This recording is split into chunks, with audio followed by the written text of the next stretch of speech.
Hi, this is Michelle Holland. I'm the creative director of SynergyIQ. Welcome to Conversations in the Car. It's a bit of a dreary old day in Adelaide, but we're going to press on because, you know, first world problems and all that. It's dreary outside of my nice warm car. Let's talk about feedback. And I'm going to do another 3-part series with this feedback because feedback is actually so damn important to your culture that it really does deserve to be spoken about in it deserves its 3-part series. Let's just put it that way. So over the next 3 videos I'm going to talk about why feedback is important and how we go about getting feedback.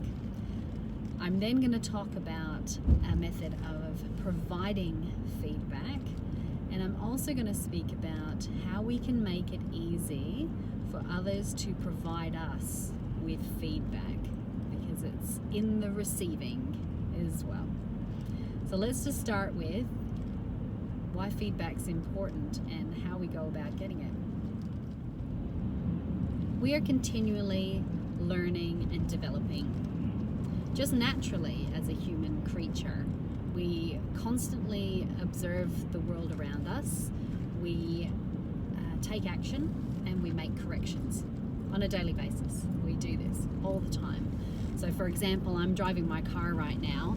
I know that if I turn this wheel right, that my car will go right.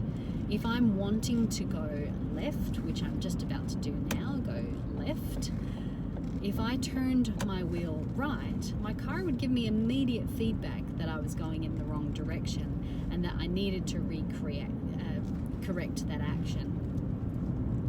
This is feedback. It's daily that we get feedback. We actually need feedback to ensure that we are living our best life. It's not one of those things that's an option. It's actually essential for us to get feedback.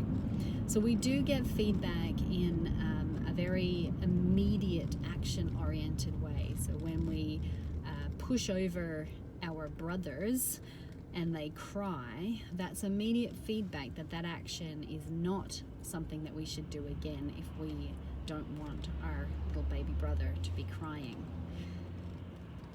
The other feedback that we need from life is the observations of others, because we can be a little bit single-eyed sometimes and we don't see things that might be happening around us, and we rely on others to help us with that. It takes a village, as they say. It takes a village. So we need to seek feedback from other people. The people that, you know, generally give us feedback on a fairly standard basis because, you know, they feel like it's part of their job to do it is a manager. But you get feedback from your peers, you get feedback from your family members, from your kids, from your partners, from your parents, from your friends, etc. So there's lots of observational feedback that you can draw on to make sure that you are doing your best and can be your best. The thing is, with seeking other people's observations, you have to be open to receiving it. And we'll talk about how you can receive feedback in a way that actually helps the other person to deliver it as well. We need this observational feedback. If I asked you a question, I'll ask you 2 questions first, right? If you do something right, do you like to know about it? I do. And if you do something that's not right, that doesn't go well, that you could learn from, would you like to know about that? I know I would. If I do something and it doesn't work, I much prefer to know about it than not know about it. I've had times in my life where I haven't felt good about the delivery, but I don't know if it's just because I'm being hypercritical of myself or that it wasn't good. So I need to know whether somebody else I need the independence of somebody else to provide me with that opportunity to learn and to do things better. I strive to achieve high quality, and if I'm unable to get feedback about the delivery, then it really frustrates me. It's really difficult. And I've had a few assignments where I have done an assignment and then not received any feedback about that assignment, good, bad, or ugly, which in my mind always leads me to believe that it wasn't delivered at the top level it could be delivered at, because I've missed out on an opportunity to understand whether it hit the mark or not.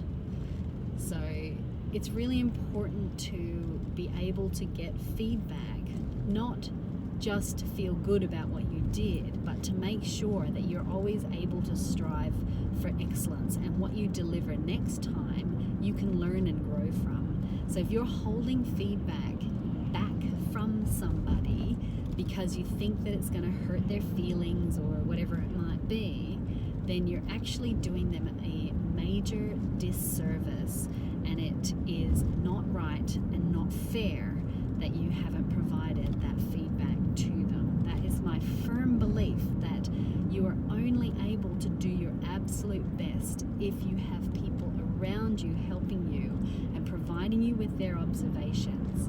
Whether you accept those observations as your own and you do something with them, that's your choice. But it's also your obligation to provide some feedback to others. In the next video, I'm going to talk to you about a way of being able to provide feedback so that the other person can do something about it, if they choose to do something about it. And also I'm going to talk about how you can let go of the feedback that you've already provided. This is Michelle Holland. I'm from SynergyIQ, your transformation partner.